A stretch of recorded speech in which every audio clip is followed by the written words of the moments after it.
Before we get started, I am going to apologize for this video in advance because rolling coils is probably one of the hardest things we do in this class.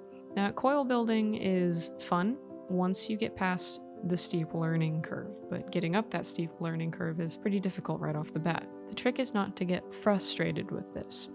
First thing you want to do is make sure that your clay is soft, like really soft, as in a step above room temperature butter. And then you want to wedge it, and you want to wedge it kind of into an oblong shape. Once you get it into that oblong shape, you want to get rid of all the corners that you can. Give yourself the best possible start. And once you've got those corners demolished and flattened a little bit, you can roll it between your hands vertically. This will kind of round it off just a bit and get it prepped for proper table rolling. Now, when you press down on this coil on the table, you want to have very little pressure. Like, this should almost be the pressure of your hands just resting on it with sheer gravity. There's not a lot of pressing to be done here. Rolling coils takes patience and it takes time, and that's why. You can't rush this. So always keep your hands together. Notice how I have my thumbs crossed? My hands are always touching when I do this. If you separate your hands and try to roll it with each one hand will go further than the other and vice versa, and you'll get an uneven coil and possibly a twist in it, which can cause weakness when building. So always make sure that your hands are touching when possible, and start from the middle and work your way out toward the sides.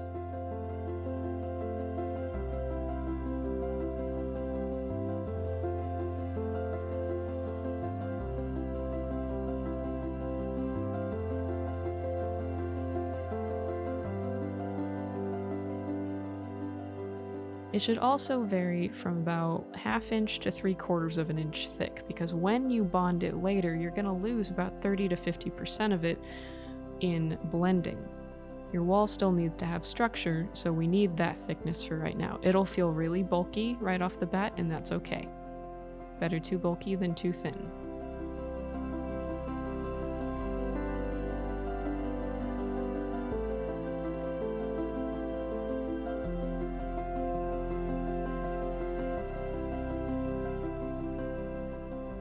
As you can see, there's no slipping and scoring that needs to be done here. We'll go into this more, but coil building is really just blending coils together, smoothing them out, and calling it good.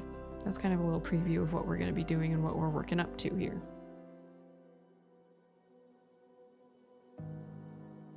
I'm going to do this again.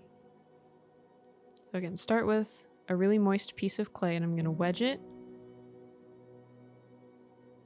And I'm never going to turn it on its short side. I'm constantly going to be making it longer and narrower as I wedge it. And then once I get to a certain state, I'm going to start tapping those corners in to round it off just a little bit more. Again, the better start you have, the better time you will have when rolling it against the table.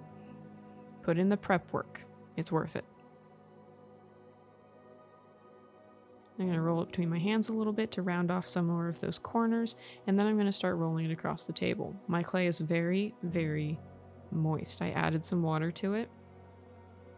So I always start from the middle, and this is exaggerated, but I almost angle my hands and put the pressure on the inside near my thumbs, and that kind of helps me get a good start, at least a starting point for the center, and then I can start working my way out.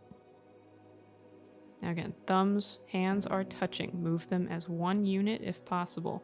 If you pull out to either side, do so lightly. Again, there's not a lot of pressure at all here.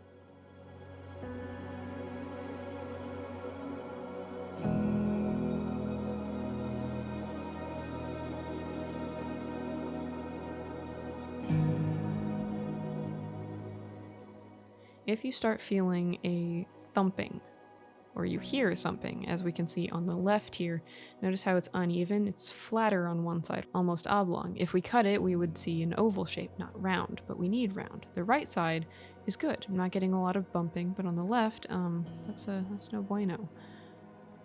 To fix that, you need to roll it up on its tall side and press down and just squeeze it a little bit to correct the shape. Turn that oval back into a slight circle, and that'll help. This is the thickness that we're going for. It should bend a decent amount, and the length of your coils can vary. I will say the longer your coils are, the less you have to do. It's always easier to work from one long coil than several shorter ones. I want you guys to practice rolling your coils at home on your own until you can kind of get that uniform coil all the way around. It takes time, it takes practice, but you can do it.